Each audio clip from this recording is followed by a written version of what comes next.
자, 3기가 시작인데요.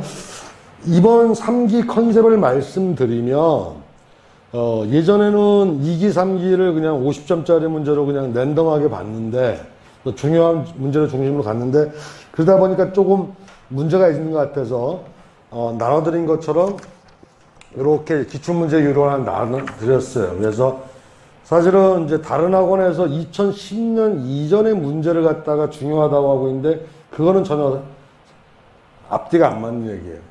사례형이 나온 2010년 이후로 문제를 보시면 되겠고, 문제는 말씀드린 노무사는 일단 기출문제가 반복이 될 수가 있으니 기출문제를 한번 쭉 보시는 게 필요하고요. 또 그러니까 이제 일부 수험서에서는 기출문제지만 따로 만들어 팔기도 하고요.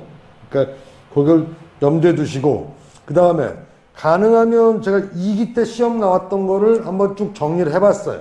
그러니까 이제 2기 때 나온 거는 3기 때 가능하면 안 내려고 해요. 물론 그 중에 중요한 문제도 있지만, 왜냐하면 3기라는 게 노무사는 5급은 가면 갈수록 횟수가 늘어나는데 노무사는 가면 갈수록 횟수가 줄어들어요.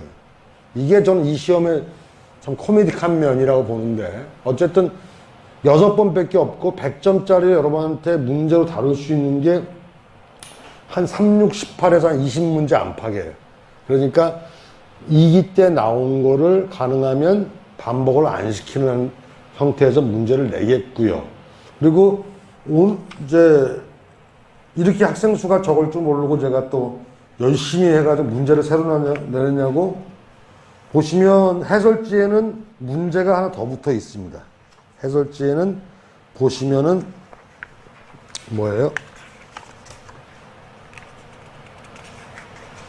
해설지에 번외 문제라고 해서 3문으로 해서 집행정지와 임시처분을 묶어서 한 번 쓸 수 있도록 만들어 놨어요. 그러니까 집에 가셔서 이 3번 문제를 한번 보시면, 예?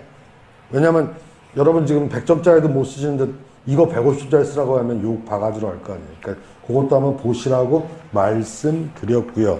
그 다음에 요약지는 제가 이번 주에 바빠가지고 작년 거를 많이 업데이트를 못했어요. 그래서 요약지를 조금 더 정리해서 나눠드리겠고요. 일단 이번 주는 행정심판에 관한 것들은 한번 쫙 정리하시는 게 목표입니다. 그래서 여러분 오늘 해설지 나눠드린 거 7번에 보시면 7번 학습요령의 맨 마지막에 나와 있습니다만 이미 사전권리구조 절차, 이게 시험에 나올 가능성은 별로 없는데 혹시라도 행정심판 이전에 할 수 있는 사전권리구조 절차를 논하라고 서술형으로 낼 수가 있어요. 물론 시험에 나올 가능성은 C급이에요. 그렇지만 한번 정리하시면 되겠고, 그 문제를 제가 사례 연습 1번에 다뤄놨으니까 한번 간단하게 개념만 외우시란 말이에요. 그 다음 두 번째, 이의 신청에 대해서는 2기 때 이미 봤어요. 봤고 이의 신청을 또 이거 기각결정인지 각하결정인지 나눠서 보는 것도 필요해요. 인용결정인지. 그래서 각 청구기관과 대상적기가 연결해서 볼 수 있으니까 2기 때 한번 시험 봤으니 2기 때 시험 본 걸 보시고, 그 다음에 사례 연습에 다시 2기 때 5번 챕터에 나와 있으니 그걸 한번 다시 보시란 말이에요. 그 다음에 고지제도를 청구기관 연관해서 시험 문제를 볼 수가 있는데 그것도 마찬가지로 뭐예요? 지금 사례집에 3번 문제로 나와 있으니 그걸 한번 살펴보시고, 그 다음에 행정심판의 종류와 재결은 아주 유치한 문제예요. 그렇지만 이게 행정심판의 종류와 재결을 한 번 일람하는 데는 제일 좋아요.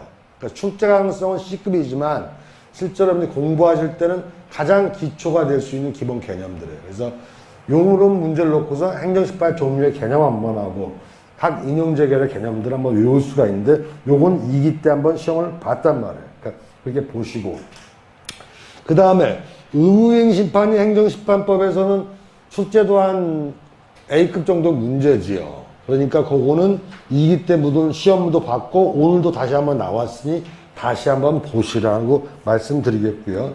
그 다음에 임시처분, 직접 집행정지, 직접처분, 간접강제는 4개가 다 언제든지 쑤셔넣을 수 있는 문제예요.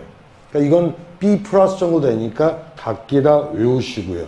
그 다음에 하나 주의하실 점은 만약에 지금 간접 강좌가 추가돼서 재결에 실효수학 보수가 나오면 옛날에는 직접 처분만 쓸 수 있었는데 지금은 간접 강좌도 가능하단 말이에요. 그러면 두 개를 동시에 25점짜리로 나오면 오늘 번외 문제에서 다뤄진 것처럼 개념과 요건을 중심으로 쓰시면 된단 말이에요. 옛날에는 행정심판법에 간접 강좌가 안 들어왔으니 25점짜리 문제를 해도 직접 처분만 그냥 쓰면 됐는데 지금은 두 개가 들어와 있으니까 그걸 고려하시면 되겠고요. 그 다음에 잠정적인 권리구제도 마찬가지죠. 예? 무슨 얘기예요? 만약에 하급심 판례를 중심으로 해서 오늘 번외 문제처럼 나오면 임의수처분과 집행정지를 동시에 써야 돼요. 그러면 역시 마찬가지로 개념과 요건을 중심으로 써야 되겠고, 그 다음에 집행정지에 대해서는 종전에 행정소송법에 있는 걸 그대로 베꼈는데 요즘에는 일부 수험서에서 행정심판법에 있는 내용이 조문이 조금 달라요.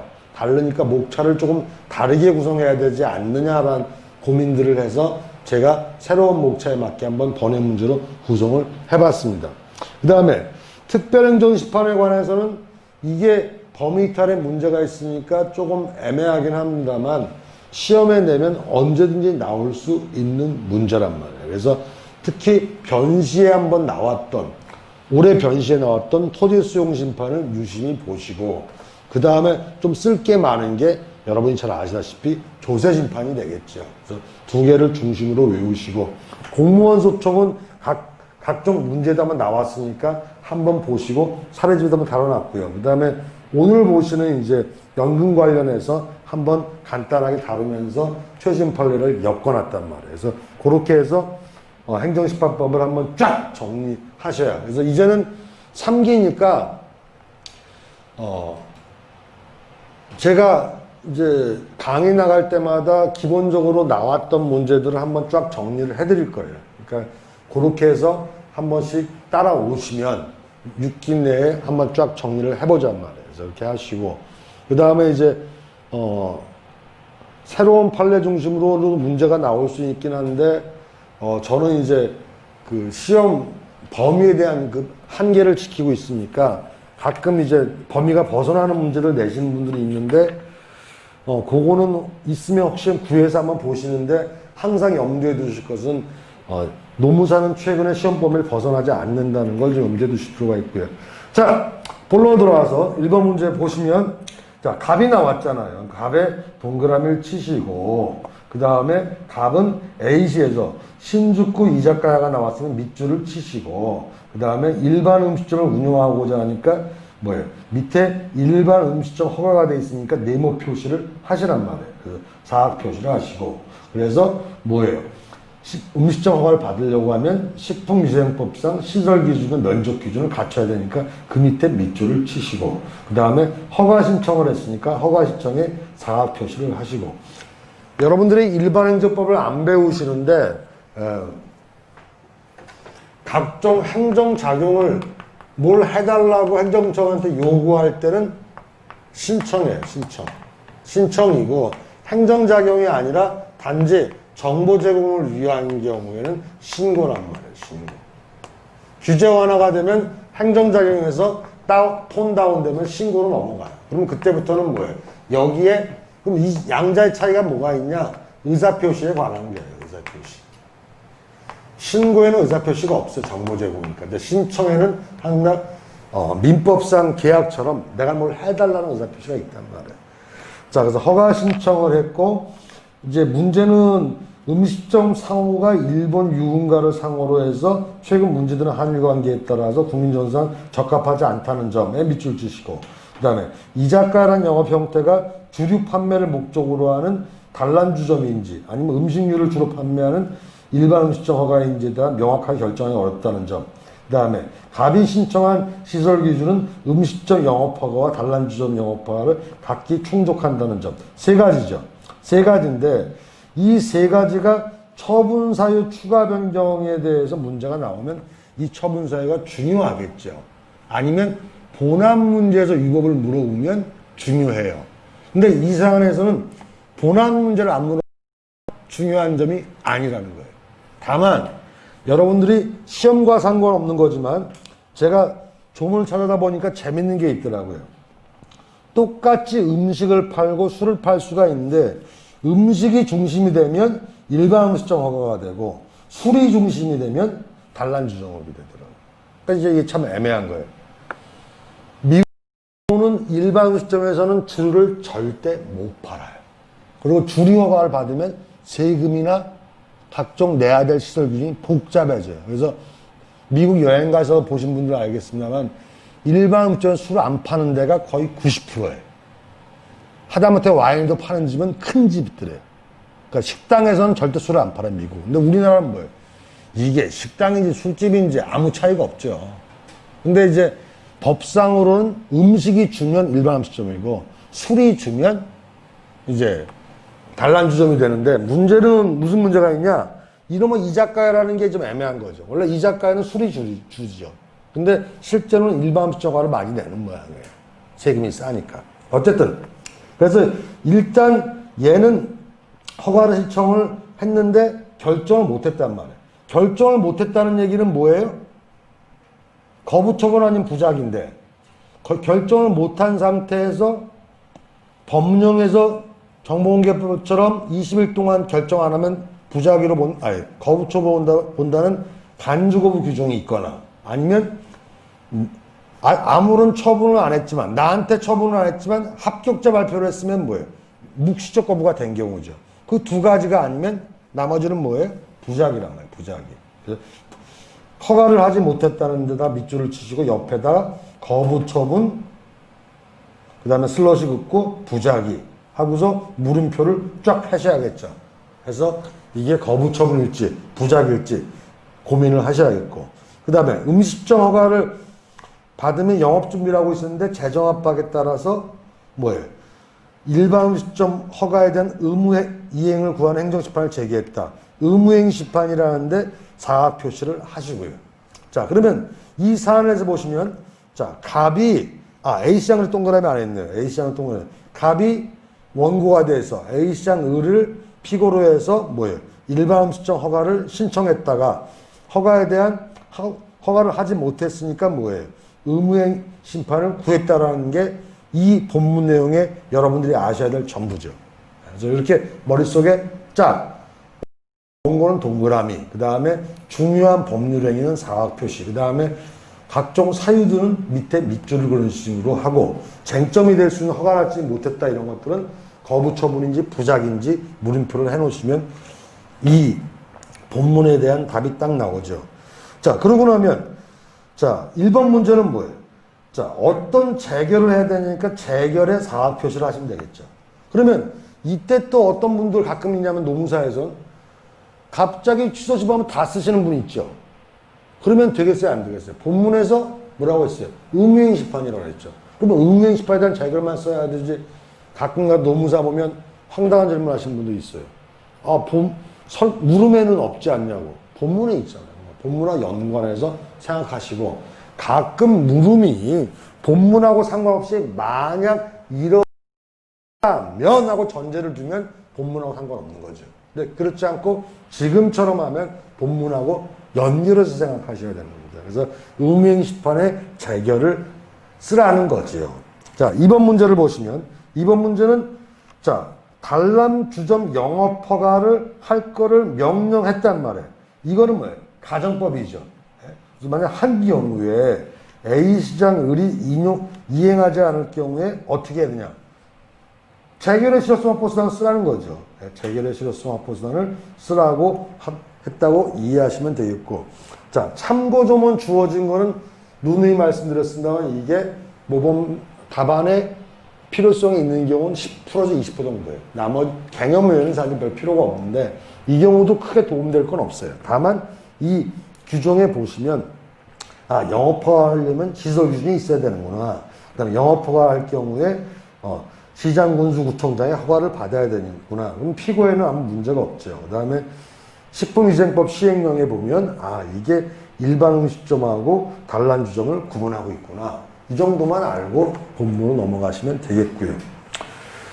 자, 1번 문제부터 보시면 1번 문제는 응유행 심판의 재결을 물어봤으니 가끔 이제 제가 학원 강의도 하고 다른 학생들도 이제 질문을 받다 보면 다른 강사님도 그렇고 가끔 가다가 이제 처분 명령적이나 처분 재결할 때 이해를 못 하시는 분들이 가끔 있어요. 직접 처분도 그렇고. 이거는 의무이행 심판에만 한정돼 있는 거죠. 그래서 그 부분은 좀 주의하실 필요가 있고요. 그러면 일단 의무이행 심판의 재결을 물어봤으니 이 문제는 평범한 문제죠. 그래서 여러분이 잘 아시는 것처럼 의무이행 심판에 대한 재결을 쓰시고 그 다음에 의무이행 심판에 재결할 수 있는 종류는 처분 재결과 처분 명령 재결밖에 없지요. 네? 그 다음에 그러면 뭐예요? 교과서에서는 어떤 경우에 처분 재결할지 어떤 경우에 처분 명령 재결할지 교과서에 써 있잖아요. 그 얘기 갖다 베끼시면 되는 거예요. 그 다음에 두 번째, 처분 명령 재결할 때는 처분을 특정할 수 있느냐에 따라서 일반 기준, 기속행위, 재량이 세 가지로 나눠서 설명하고 있잖아요. 그 내용을 쓰시면 되겠고 이 사안에서는 구체적으로 여러분의 머리를 복잡하게 하지 않고 단지 뭐예요? 처분 명령 재결할 수도 있고 처분 재결할 수 있다는 일반론에서 쓰고 있단 말이에요. 그런데 이런 문제를 놓고서 일반 음식점 영업허가가 재량행위인지 기속행위인지 구분하시는 건 정말 바보 같은 짓이에요.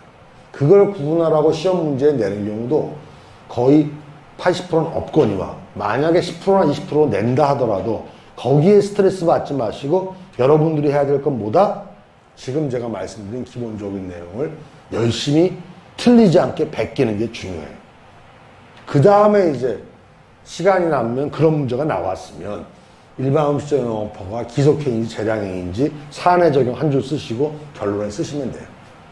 그러니까 그걸 모른다 하더라도 여러분들이 마이너스 되는 건 2, 3점에 불과하단 말이에요. 결론까지 틀려야 5점도 안 넘는단 말이에요. 그러니까 그런 어떤 문제가 나오든 여러분들은 의무이행 재결을 쓰라고 나오면 이렇게 답안을 작성하시는 게 목표예요. 그래서 25점 중에서 22, 3점은 이걸로 해서 쓰시고 만약에 시험 문제가 이게 재량행위인지 기속행위인지 따지는 걸로 나왔다면 나머지 거 쓰시란 말이에요. 근데 꼭 여러분들의 7, 80%는 그런 뭐 알지도 못하는 기속행위 재량행위 따지다가 본문을 말아먹죠. 그러니까 전법을 좀 제발 제 말 듣고 따라오시란 말이에요. 그리고 일반적인 영업허가는 기속행위지만 또 공익목적이 있으면 재량행위로 바뀌어요. 그렇기 때문에 사실은 해당 판례를 보지 않으면 교수님들도 명확하게 얘기하기 어려워요. 보통 교수님들은 그냥 영업허가면 기속행위인가 보다. 근데 뭐예요? 그 유흥식점 영업허가의 경우는 재량행위예요.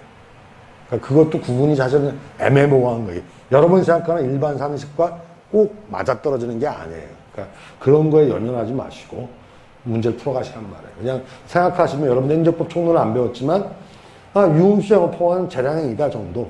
우리 홍 교수님 책에서만 강조하시니까 그 정도로 알고 계시면 되겠고요. 자, 그 다음에 2번 문제로 넘어가면 이행재결에 대한 실효성 확보 수단이죠. 가끔 시험 문제 내시는 강사님들이나 교수님 중에서 직접 처분을 갖다가 그냥 다른 행정심판 갖다 내시는 경우가 있는데 그 직접 처분의 경우에는 뭐예요?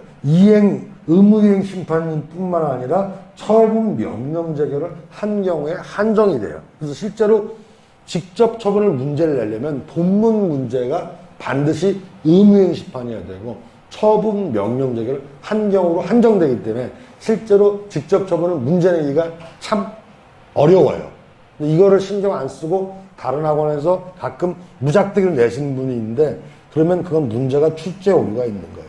그래서 그 부분을 좀 주의하시면 되겠고 뭐 일단 여기서 25점짜리 문제에 이제 아까 말씀드린 것처럼 행정심판법에도 간접강제가 들어왔으니 이행재결의 실효성 확보 수단으로 나오면 두 개를 다 공제했어야 되니 옛날처럼 문제를 다 쓸 수가 없단 말이에요. 그럴 때는 뭐예요? 개념과 요건을 중심으로 쓰면 25점이 차버린단 말이에요. 그래서 그렇게 문제를 끌고 가시면 되겠다. 그래서 개념과 요건, 간접강제도 개념과 요건인데 간접강제는 요건이 교과서에서 소목차로 잡아주고 있으니 소목차로 반드시 잡아서 가셔야 된다. 교과서에서 집행정지처럼 소목차로 잡아갖고 가는 거는 반드시 잡아갖고 가야지 안 잡아갖고 하고 한 일렬로 쓴다. 점수가 반밖에 없어요. 그래서 항상 그렇게 하시고 2012년에 집행정지 요건 나왔을 때도 마찬가지입니다. 2012년에 제가 출제 채점했을 때도 집행정지 요건 나왔다고 집행정지 요건만 달랑 쓰신 멍청하신 분들이 있는데 그럴 때도 점수가 있으니 앞에 문제의 소재와 결론을 뭐 쓸 거 없지만 설문에서 물어본 집행정지의 요건을 검토한다라고도 쓰셔야 된단 말이에요. 그렇게 쓰시고 결론에서는 뭐예요?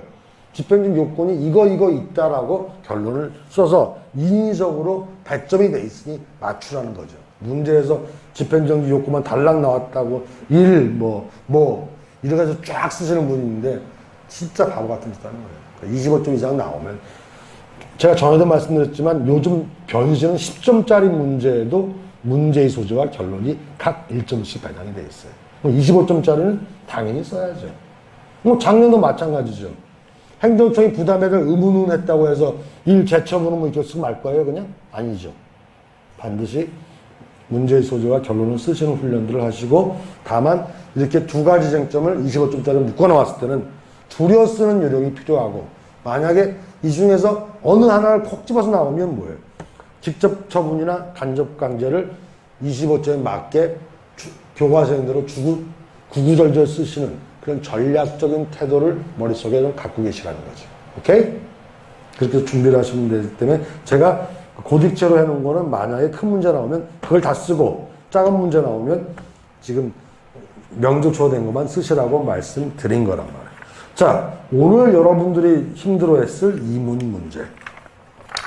자, 이문 문제는 제가 뭘 하다 보니까 요즘 제가 최신 판례를 모으고 있는데 5급이 이제 전년도 판례에서 꼭 시험 문제가 나와요. 그래서 최근 판례를 모으고 있는데 행정심판에 재밌는 판례가 하나 있더라고. 그래서 하나 모았는데 이거는 약간 문제가 극소예요. 그렇기 때문에 노무사에 나오긴 적합하지 않으나 최신 판례니까 한번 보실 필요는 있어서 제가 만들어 놨다가 그냥 밀어놓은 거예요. 자, 이번 보시면 갑 나왔어요. 갑에 동그라미 쳐야겠죠. 갑에 동그라미를 치고 친구 을이 나왔으니까 여러분들 기계적으로 동그라미를 쳐보시고 그 다음에 신체 마비 증세가 나타나서 뇌출혈 진단을 받다가 만성 신부전증이 발견했단 말이에요.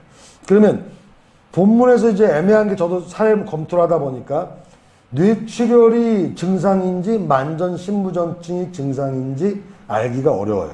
근데 그래서 제가 만성 신부전증에 관해서 장애가 확정됐더라고.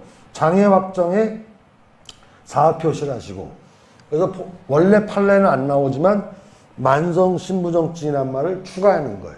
사실은 뇌출혈은 뭐예요? 일시적으로 뇌출혈이 이게 위험해요. 제가 작년 요맘때쯤 저희 모친이 갑자기 뇌출혈 걸려가지고 세브란스 갔는데 벌써 돌아가신 시고 뇌사에 빠졌는데 나이가 먹으시면 뇌출혈이 갑자기 발생할 수가 있고요. 이게 이제 이건 두 가지예요. 뇌출혈이 발생해서 완쾌가 안 되면 그냥 돌아가시는 거예요. 뇌사로 가는 거고. 왜냐면 뇌에 이제 피가 차면 못 살아나거든요. 그 다음에 의식이 깨어나면 사는 거예요. 이 사람은 뭐예요? 깨어난 거죠. 깨어났는데 만성신부전증이 생긴 거죠. 이게 이제 주병이 되는 거예요. 다만 여러분들이 어려워할 것 같아서 제가 여기에는 별도로 만성신부전을 써놓은 거예요. 자, 두 번째. 공무원에 대해서 장애 수당을 받으려고 하면 얘는 직무상 장애가 아니라 비직무상 장애예요. 그래서 법조문에도 보시면 뭐예요? 비공무상 장애연금 대신 장애 일시금으로 돼 있죠. 그래서 공무상 장애가 아니에요. 근데 뭐 그건 중요한 건 아니고 어쨌든 갑은 공무원 연금공단에 나오죠. 공무원 연금공단에 동그라미를 치시고 얘한테 뭘 신청해요? 장애연금 사학 표시해야겠죠. 그 다음에 얘는 뭐예요? 장애 등급이 7급 1호에 해당된다고 처분을 했단 말이에요. 근데 다시 재심위원회에 나왔으니까 재심위원회에다가 동그라미를 치시고 얘에다 심사 청구했다가 기각됐어요. 기각에 사학 표시를 하시고 그 다음에 갑은 연금판 공단을 상대로 해서 취소소송 제기했으니까 다시 사학 표시를 하시고 항소심에서 뭐예요? 종전 처분을 취소한다는 판결이 나왔는데 그 판결에 종전 처분을 취소한 데에 밑줄을 치시고 판결에 사학 표시를 하시고 그 다음에 장애 등급이 5급 3호로 인해 해당한다고 해서 인터넷에 그 결정 내용을 게시했다. 인터넷에 그 결정 내용을 게시했다는데 사학 표시를 하시고 그 다음에 화살표를 빼가지고 얘가 과연 처분의 효력 요건에 해당되는지 안 되는지 문제가 되겠죠. 거기에다 처분의 효력 요건하고 물음 표시를 하시면 여러분이 문제 푸는데 도움이 되겠죠. 자, 그 다음에 밑에 문장이 중요하죠. 별도의 처분서를 받지 못했다고 나오잖아요.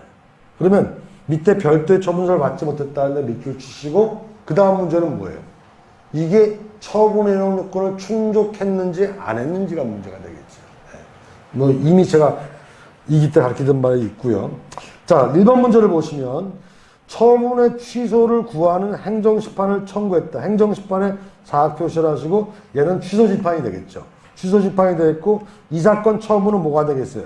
앞에서 판결에서 깨진 처분이 아니라 새롭게 한 5급 3호의 장애 등급을 한 새로운 재처분이 되겠죠. 이걸 또 옛날 거라고 우기시는 분들이 있고 이 사건 처분이나 그냥 처분 얘기가 없으면 종전 처분이지 아니냐고 우기시는 분들이 노무사에 보면 한 30% 좀 있어요. 그러니까 제발 그런 질문은 집에 가서 하세요. 집에 가서 자제분들한테 하시거나 부모님한테 하시거나 아니면 언니한테 하시거나 그래서 제발 학원에 와서 그런 질문을 하시는 분들이 꼭 30%가 있어요. 하지 마세요. 자, 그렇게 하시면 되고 그럼 이 사건에서는 뭐냐? 여기에 대해서 심판의 적법성이니까 청구 요건을 물어봤겠죠. 그 다음에 중앙행정심판위원회가 취해야 될 조치. 근데 주의해야 될 점은 중앙행정심판의 사학형을 표시하란 말이에요. 자, 중앙심이라는 건 뭐예요? 일반 행정심판을 청구했단 말이에요. 그럼 일반 행정심판이 공무원 장애연금에 대해서 가능하냐는 거죠. 그러면 이게 시험 문제 나올 가능성은 많지 않지만 저처럼 예민하게 물어보는 사람들이 있으면 가능하단 말이에요. 뭐 공무원 소송이라든가 공무원 연금 사건이라든가 조세 사건은 마찬가지죠. 일반 행정심판을 신청할 수 있냐? 여러분들은 웃지만 실제로 판례 보면 과세 사건도 그렇고 일반 행정심판 청구한 사건들이 굉장히 많아요. 그리고 많으니까 대법원까지 가서 문제가 되는 거죠. 그러니까 의외로 많다고.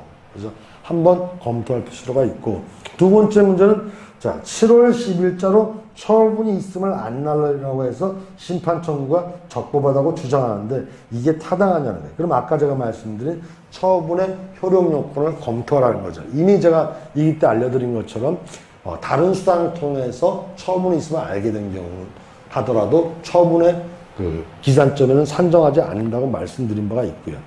자, 문제 답으로 가서 보시면 자, 2번 문제는 여러분이 놓치실 게 뭐가 있냐면은 지금 제가 설명하면서 하나 안 하신 게 처분사유 설명서나 처분서를 송부 안 했으니 뭐가 없었겠어요? 행정심판은 어디에 할지는 고지가 없었겠죠. 불고지한 경우에 일반 행정심판이 적용할 수 있는 거예요.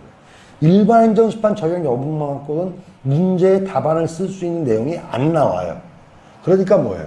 불고지 문제와 연결시켜서 25점짜리를 만든 거죠. 그러면 행정심판을 적용할 수 있느냐에 따라서 행정심판의 개념과 행정심판의 형식적인 행정심판, 실질적인 행정심판, 그다음에 일반 행정심판과 특별행정심판으로 나눈다고 두 가지의 총 4가지의 개념을 간단하게 써주시면 되겠고 중요한 것은 제가 여러분한테 말씀드렸습니다만 행정심판법에서는 다른 법률에 특별한 규정이 없는 경우만 적용할 수 있다는 거죠. 따라서 공무원연금법에서는 이 법에서 정한 결정에 대해서 이의가 있는 사람은 공무원 재해보장위원회 심사를 청구할 수 있다고 87조 1항에 규정이 돼 있어요. 그럼 다른 법률에 명문으로 규정이 돼 있으니까 뭐예요? 이 경우는 할 수 없고 또 특히 급여에 관한 결정에서는 행정심판을 청구할 수 없다라고 아예 명문으로 3항에서도 2항에서 써놓고 있어요. 그러면 이거는 특별행정심판이 적용되니까 일반 행정심판이 안 된다라고 보시면 되겠고 그러면 이때 행정심판은 위원회, 중앙행정심판위원회가 심판청구서 받았으면 어떻게 해야 되냐? 이거는 두 가지예요. 심판청구서에서 피청구인이 해야 될 의무에 하나 나오기도 하고 불고지에 관한 내용에서 나오기도 해요. 그러니까 두 가지 내용으로 보셔야 되는데 첫 번째 불고지의 개념에 대해서 간단히 한번 쓰셔야겠죠. 그래서 이 경우에 원래 행정청은 처분을 할 때 행정심판의 심판 청구 여부나 심판 청구 여부, 심판 청구 기한 알려야 된다고 고지에 관한 의무 규정이 있으니까 그 내용을 쓰시고, 그 다음에 이 사안에서는 장애 등급에 대해서 결정 공고만 했지 불고지했다는 얘기를 쓰셔야겠죠. 그 다음에 불고지한 법적 효과에 대해서는 세 가지가 있죠. 잘못 받았으면 뭐예요? 원래 권한 있는 피청구인한테 송부할 의무가 첫째 하나 있고, 두 번째 송부하고 나면 뭐예요? 청구인한테 심판 청구서를 낸 청구인한테 통보할 의무가 있고, 세 번째는 뭐예요? 심판 청구 기관이 만약에 송부하면 기관이 도구할 우려가 있으니까 최초 잘못된 기관에 심판 청구가 있을 때로 소급해서 심판 청구를 계산한다는 내용이 있죠. 아픈 말 하지 말고 아무것도 아닌 내용이지만 이렇게 하니까 문제가 될 수가 소지가 있죠. 그러면 범위를 안 벗어나고도 여러분이 알고 있는 지식의 끄트머리들을 모으면 하나의 좋은 문제가 될 수가 있단 말이에요. 그래서 이렇게 한번 제가 응용을 해봤단 말이에요. 그래서 이렇게 답안을 작성하셔야 될 거. 그 다음에 심판청구기관에서는 심판청구기관이 요즘에 핵분열을 해가지고 그 90일 규정과 180일 규정을 나눠서 예외기간도 나눠서 막 쓰고 있는데 저는 그런 게 별로 좋아 보이질 않아요. 답안은 오히려 복잡하고 학생도 어려워하고, 제가 그래서 우리 정 박사한테 물어봤더니 자기도 별로 그건 동의하지 않는다고 얘기하는데, 요즘 하여튼 수험서들은 그쪽으로 하여튼 수험서는 뭔가 현란한 게 있으면 현란한 걸 따라가는 게 하여튼 유행이에요. 근데 저는 답안 쓰는 게 도움이 될 거라 생각하진 않아요.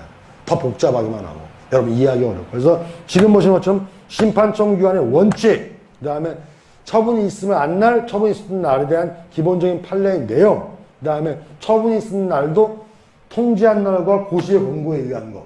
그래서 핵심적인 내용만 쓰시라는 거예요. 그 다음에 정당한 사유는 뭉뚱그려서 쓰시라는 거죠. 예? 정당한 사유라는 것은 어차피 뭐예요? 180일 규정에 적용되는 거죠.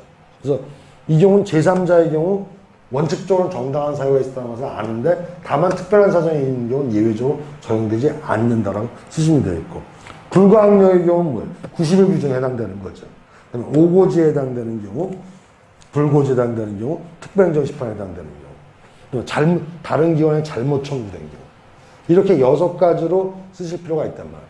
실제 나와 있는 수험서들은 이러면 90일 규정과 180일 규정에만 목을 매고 있지, 지금 제가 보시는 것처럼 6가지는 명쾌하게 다른 수험서들이 별로 없어요. 그렇다면 만약 이렇게 문제를 내면 뭐예요? 그거 따라가느냐고 줄줄이 써야겠어요? 아니면 사유별로 정확하게 써야겠어요? 여러분이 생각하시면 뭐 어떻게 답안을 작성할지 답이 나오겠죠. 그래서 이런 식으로 하면 하나의 조그마한 짜투리 문제도 뭐예요? 한번 쫙 정리할 수 있는 문제가 될 수 있기 때문에 제가 앞에 두 문제는 통상적인 문제를 냈고 뒤에 두 문제는 짜투리를 모아서 여러분들이 한번 정리할 수 있도록 문제를 낸 거예요. 그래서 이 문제가 꼭 출제된다고 볼 수는 없지만 여러분들의 지식을 한번 테스트하는 데는 아주 좋은 거죠. 그래서 그걸 염두에 두시고 공부를 하시면 되겠고요. 그 다음에 3번 문제는 제가 누누이 말씀드렸던 집행정지에 관한 문제예요. 그래서 집행정지도 뭐라고 했어요? 이 한국보건의료 시험원의 사례를 갖고 나오면 이 경우는 집행정지가 된다라고 할 수밖에 없죠. 왜? 이건 학업수 판례를 대상으로 했으니. 그래서 보시는 것처럼 집행정지의 개념, 그 다음에 이 경우는 뭐예요? 거부처분이니까 여러분들이 좋아하시는 거부처분에 대한 집행정지의 인정 여부에는 학설 판례 써줘야겠죠. 판례를 쓸 때는 뭐예요? 원래는 안 된다고 보는데 학업수 판례의 경우는 된다고 보고, 이 사안에서 된다고 보니까 된다고 써야겠죠. 그 다음에 요건에 대해서는 아까 제가 말씀드린 것처럼 뭐예요? 행정심판에서 집행정지 요건은 조금 다르다고 봐서 법령에 있는다고 보면 지금 보시는 것처럼 이렇게 새롭게 구축할 수 있다고 보시면 되겠고, 그 다음에 임시처분 문제는 작년에 나왔지만 어쨌든 임시처분도 뭐예요? 전가의 보도예요. 뭐 직접처분, 임시처분, 그 다음에 집행정지 뭐 이런 것들은 시험 내기 귀찮으면 아무 때나 적을 수 있는 거란 말이에요. 그러니까 항상 외우실 B급 문제란 말이에요. 그래서 그렇게 해서 한번 정리를 하시면 되겠다. 다만 임시처분의 경우는 개념과 요건만큼 부족하니까 결정 절차 문제도 조금 집어넣으시면 좋겠다고 보시면 되겠고요. 그 다음에 뭐 이제 3기 때 제가 물어봤던 것 중에 행정심판의 종류에 대한 기본적인 개념 좀 보시면 되겠고, 나머지 이제 최근 판례 하나 제가 집어넣었고요. 그러면 보시면 되겠고요. 자, 이렇게 해서 한번 행정심판에 대한 내용들을 한번 쫙 정리해 봤습니다. 질문하실 내용 있으시면? 아, 네. 이번에 결정 개시를 했을 때 거기에 그 행정 절차라던가 기간이라던가 그런 것들을 쓸 수 없죠. 위반행위자만 쓰지 거기에 이제 처분서가 없으니까 거기에 쓸 가능성 없고, 일단 본문에서는 아무도 언급이 안 됐잖아요. 언급이 안 된 건 의심을 갖지 마세요. 고지 의무라는 게 예. 통달 의무랑 다르게 생각하거든요. 어떻게? 그러니까 만약에 인터넷에 거의 쓰면 예. 고지는 한국으로 됐다고 생각하는 거예요. 고시나 공고는 가능한데, 문제는 이제 거기에 지금 보시는 고지 의무가 충족되는 가능성이 거의 없죠. 네, 그런 문제가 발생하죠. 그래서 만약 문제를 삼으면 문제가 되죠. 그냥 통상적으로 여러분 놓치신 게 하나 있는데, 제가 처음에 교육해가지고 한국정보보호진흥원, 지금 이제 인터넷진흥원에 근무한 적이 있는데, 거기서 분쟁 조정을 하면 정말 쉬워요. 왜 쉬운 줄 아세요? 위반 사업자는 자기가 잘못한 게 뻔히 알거든요. 그럼 그 다음에 뭐예요? 정보보호진흥원에서 손해배상을 얼마 때린지만 중요해요. 그러면 전화하면 아주 친절해요. 절차하고 문제를 안 삼아요. 잘못한 게 제가 딱 있으니까. 네? 그러니까 지금 이 사안 같은 경우도 인터넷에 고시나 공고하면서 제대로 고지의무를 이행했다고 보기, 글쎄, 저도 행정을 안 합니다만 그렇게 이해하기는 어려울 거예요.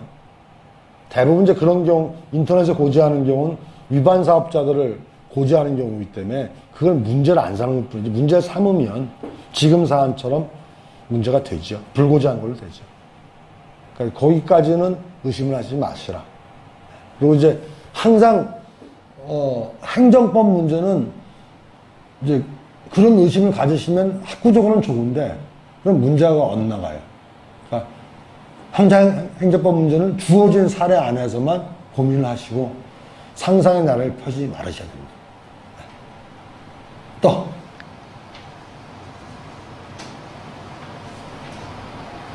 그나저나 100점짜리 문제는 채점 하나 바쁘겠네요. 어쨌든 1, 2번 문제는 전형적인 문제고 1번 문제는, 2번 문제는 조금 어려웠고 3번 문제도 집에 가서 한번 써보세요. 그렇죠? 이렇게 해서 6번 남은 기간 동안 가능하면 뭐 학원이 어찌됐든 말든 상관없이, 이게 이제 제가 학원에서 떠드는 게 취미생활이 돼버렸는데, 하여튼 가능하면 여러분들이 모든 걸 잘 커버할 수 있도록 문제를 한번 구성해 볼게요. 그리고 이번에는 제가 또 용역하는 것 때문에 외부 행사가 있어서 바빴는데, 하여튼 제가 밤 11시에 들어와가지고 새벽 4시까지 만든 걸 다시 정리하고 한 거예요. 그래서 조금 덜 다듬어진 부분도 있을 수 있습니다만, 어쨌든 새롭게 문제를 내냐 고생했으니까 잘 봐주시고, 조금 어렵다 하더라도 이제 어떤 분은 그런 질문을 하시더라고요. 100점짜리 문제를 나오면 내가 맞을 문제 점수가 나오니까 좋다고 생각하시는데, 문제를 어렵게 내면 점수가 다운되겠죠. 그러니까 너무 다운된 거에 너무 스트레스 받지 마시고, 내가 외워야 될 거를 저 인간이 한번 간추려 주는구나 라고 생각하시면 좀 도움이 되지 않겠나. 그래서 하시고, 하여튼 이제부터는 교과서, 사례집, 판례집, 요약집, 2기, 3기 시험 문제 통틀어서 이제 하나로 가서 외우는 거예요. 이제 외우시는 게 힘들다 하시는 분 많은데, 하여튼 이제는 죽어라고 외우시고 시험 보면서 한번 써보시고, 그러면서 이제 막상 시험날 가서 뭐가 나와도 쓸 수 있도록 자신감을 키워가시는 겁니다. 자, 3기 이제 오늘 첫 강의 이렇게 했고, 앞으로도 이제 이렇게 진행될 거고요. 다만 이제 이번 3기 때는 예전 3기와 다르게 주요 문제 중심으로 안 간다는 것에 염두를 두세요. 왜냐면 2기 때 나온 것에서 빠진 것 중심으로 가겠습니다. 그래서 여러분들을 가능하면 2기, 3기가 안 겹치도록 해서 한번 써보도록. 그러니까 2기 때 문제를 갖고 다니면서, 어떤 분들은 제가 5급 올해 2019년 문제만 내니까 아예 제본에서 갖고 다니는 사람도 있고 스프링에서 갖고 다니는 사람도 있고 그래요. 그래서 그걸 모아갖고서 항상 갖고 다니십시오. 그리고 이제 가끔 보시면 이제 뭐 다른 학원 교재를 보시는 분도 있는데, 그걸 보시는 건 저도 뭐라고 싶은 생각은 없지만 그걸 답안에 제발 갖고 들어오지 마세요. 되도 않는 얘기를 자꾸 답안에 갖고 들어오시는 분들 많은데, 다른 학원 문제를 보시더라도 한번 생각을 해보세요. 이게, 이런 특이한 문제가 나올 수 있다. 그러면 그건 이제 한번 보시고 외우시는 건 좋아요. 근데 전혀 이제 얼토당토하는 거에 혹 해가지고 그거 갖다 놓고 답안을 쓰시면 제가 채점하면서 한 번씩 뭐라고 할 거예요, 이제. 그러니까 그렇게 하지 마시고 생각을 좀 하세요. 생각을. 제가 처음 연기 때도 얘기했습니다만 최근 노무사나 변신한 모든 문제가 생각하게 만들어 놓고 있잖아요. 하다못해 귀찮으면 교수님들이 물음이라도 바꾸고 앉아있어요. 할 일 없으니까. 그러면 여러분들이 옛날처럼 그냥 틱 외워서 틱 갖다 쓴다.